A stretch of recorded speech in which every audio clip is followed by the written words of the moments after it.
Hello, I'm Matthew Meyer, and because it's Halloween, I'm going to be doing my revision of Edgar Allan Poe's The Raven. This is strictly for fun. I'm not going to distribute, publish, or do anything of the sort. This is for you. This is for me. If you like it, please comment. If you don't like it, please comment. Thank you, and as always, like and subscribe. It was the night, dark and dreary, and I sat hunched over my desk, somewhat weary, over the many volumes of text my professor implored. While I sat languid, my pencil tapping, suddenly there was the rapping, as of someone eagerly knocking at my chamber door. A late visitor, I muttered, annoyingly knocking at my chamber door. Only this, and nothing more. Distinctly I was remembered, in the late September, with each autumn leaf sweeping along the barren floor. I was hoping for tomorrow. In vain I was drowning my thoughts in texts, thoughts of my distant amour, for the beautiful and intelligent lady whom the angels named some more, nameless here, forevermore. And the dancing, melancholy shadows of the winds that bellowed ignited me with repressible horrors once felt before. So vexed by the sudden disturbance, I stood repeating, "What's the meaning of this visitor wanting entrance through my chamber door? This visitor at some ungodly hour wanting entrance through my chamber door? Just this and nothing more?" With each second my vexing grew stronger, hesitating no longer. "Sir, or madam, hopefully you don't take my temper as sore, but the fact is I was studying, and so obnoxiously you came knocking, so vainly you came rapping at my chamber door, that I couldn't help but be disturbed. Here I opened wide the door, and darkness there, nothing more." Deep into the darkness leering, how long I stood there wondering, puzzling, pondering, imagining imaginations no one probably ever imagined before. But the silence kept its hold up, and the darkness did not fold up, and the only word that was heard was the whispered word, "Mi amor?" I whispered, and an echo murmured back the word, "Amor." Only this, and nothing more. Swiftly into the chamber turning, my once greedy spirit faltering, once again I heard the knocking, this time louder than before. Surely it must be something at my window pane. Let me just go and investigate. Let this mystery be explored. I pray that I can settle my nerves and let this mystery be explored. The wind is banging a branch, nothing more. I threw open the window, and just then, not too fast or slow, came in a homely raven of an idealized time long ago. Not the most respectful was he, cawing and fluttering playfully, but with the air of a lord or lady, perched above my chamber door, perched with an ominous presence above my chamber door. This he did, and nothing more.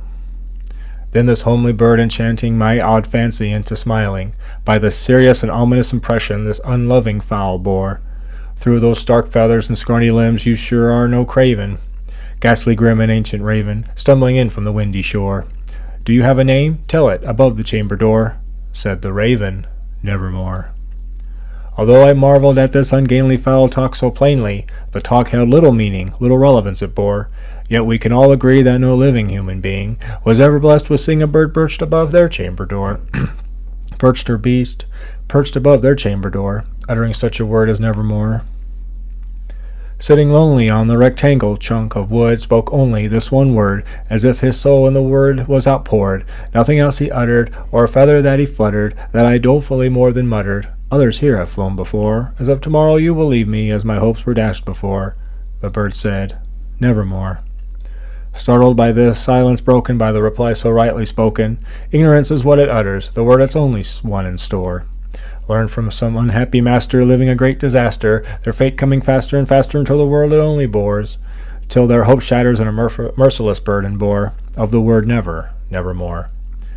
But the raven still enchanting my odd fancy into smiling, I pulled up a folded chair in front of the bird and chamber door.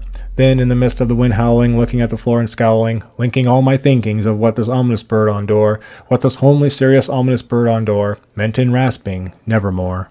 Here I sat surmising, but my thoughts not yet surprising, to the bird whose glowing eyes burned into my spirit's core. Moments more I sat idling, my head dangling, not reviving, on the mesh lining of the seat that the fluorescent light shone o'er. But whose seat is this that the fluorescent light shone o'er?